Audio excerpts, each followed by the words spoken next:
तब भैया लोग इस सहिल नाम पर वीडियो बनाइल गइल बा। तो हम कोनो देरी कइले बगैर हम वीडियो की स्टार्ट करत तानी। तो चला लोग वीडियो को मजा ला।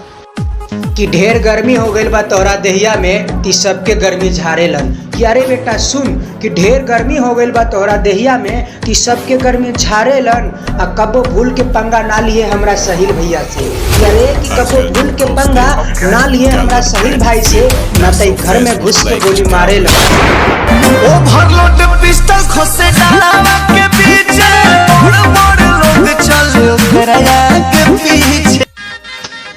कि अखिया से अखिया मिलते दिल एकरार हो गइल बा। कि अरे कि अखिया से अखिया मिलते दिल एकरार हो गइल बा।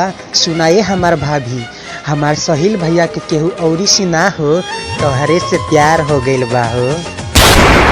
काहे पीछा परल बड़ा हमारे पमरल बड़ा, मटको की पिया तारा दूध से कचरल बड़ा। कि प्यार करे के बात तो कर ना तो कर दे इनकार। कि अरे करे जा प्यार करे के बात तो कर ना तो कर दे इनकार। इस सहिला खाली तोहरे मजनू ना है। कि सुन ला करे जा इस सहिला खाली तोहरे मजनू ना है।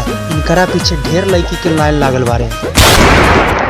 निमन का कदीर बा देसिला शरीर बा, हमारा मजनुआ बनई के भीड़ बा।